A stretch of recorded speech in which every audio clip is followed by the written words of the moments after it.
Hi everyone. இந்த வீடியோவில் கண்ணாடி பவர் இன்க்ரீஸ் ஆகிட்டே போச்சுன்னா அது வந்து கண்ணுக்கு பாதிப்பு உண்டாக்கும் குழந்தைங்களுக்கெல்லாம். ஸோ அது என்னென்ன பாதிப்பு உண்டாக்குன்றதை பற்றி தான் இந்த வீடியோவில் பேச போகிறோம்.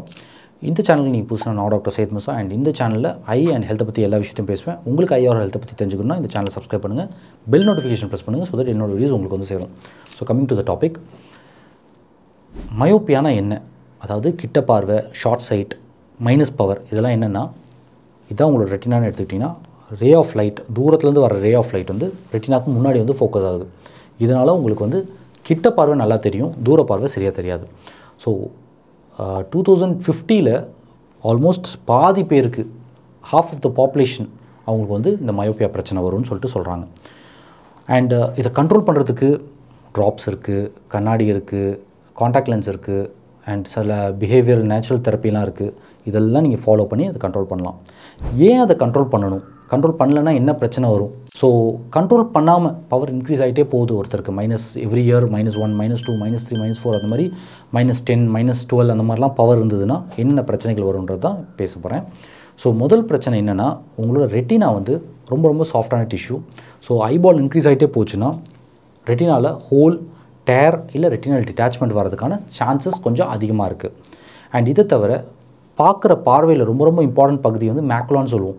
அந்த மேக்குலாவில் கூட சம்டைம்ஸ் ஏதாவது ஒரு பிரச்சனைகள் வரலாம், மயோபிக் மேக்குலோபதின்னு சொல்லுவோம். அந்த மாதிரி பிரச்சனைகள் வந்ததுன்னா கண் பார்வை இரிவர்சிபிளாக டேமேஜ் ஆகிறது கூட சான்சஸ் இருக்குது. அண்டு மூணாவது விஷயம் வந்து குளோக்கோமா, ஓப்பன் ஆங்கிள் குளோக்கோமான்னு சொல்லிட்டு ஒரு கண்டிஷன் இருக்குது. கண்ணோட நரம்பு அஃபெக்ட் பண்ணுறதுக்கான சான்சஸ் இருக்குது. இதை தவிர கண்ணுக்குள்ளே லென்ஸ் இருக்குங்களே, அது வந்து கேட்ராக்டாக ஃபார்ம் ஆகிறது கூட சான்சஸ் இருக்குது. ஸோ இதெல்லாம் வந்து பிரச்சனைகள், டிசீசஸ் வரலாம். பட் உங்களுக்கு லாஜிக்காகவே தெரிஞ்ச விஷயம் என்னென்னா, பவர் இன்க்ரீஸ் ஆகிட்டே போகுதுன்னு வச்சுக்கோங்களேன். லெட்ஸே ஒருத்தருக்கு வந்து -1 பவர், இன்னொருத்தருக்கு வந்து இன்க்ரீஸ் ஆகிட்டே போய் -6 பவர் இருக்குன்னு வச்சுக்கோங்க. -1 பவர் இருக்கவர் கண்ணாடி இல்லாமல் அவர் வேலைகள் செய்ய முடியும், ரொம்ப ரொம்ப டிபெண்ட்டாக இருக்க மாட்டார். பட் இதே -6னா கண்ணாடி இல்லைனா ஒன்றுமே தெரியாது. ஸோ வந்து ஆல்மோஸ்ட் அந்த கண்ணாடிக்கு டிபெண்ட்டாக இருப்பாங்க. இதை தவிர உங்களுக்கு வந்து இப்போ PRK, ஸ்மைல், லாசிக் இந்த மாதிரி சர்ஜரி பண்ணணும் நீங்கள் ஆசைப்பட்டால் கூட மைனஸ் பவர் ரொம்ப அதிகமாக இருந்ததுன்னா இந்த சர்ஜரிலாம் பண்ண முடியாது.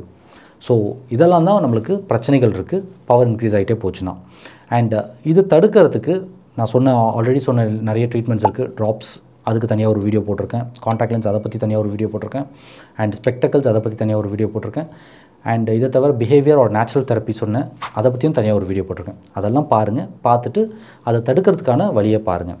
ஸோ உங்களோட ஐபால் இந்த மாதிரி இன்க்ரீஸ் ஆகிட்டே போகாமல் இருக்கிறதுக்கு உங்கள் டாக்டரை போய் அணுகுங்க. அண்ட் எவ்ரி இயர் ஒரு ரெகுலர் செக்அப் பண்ணுறது ரொம்ப ரொம்ப நல்லது.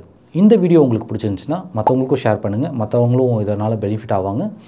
அண்ட் அடுத்த வீடியோவில் நான் உங்களை பார்க்குறேன். தேங்க்யூ.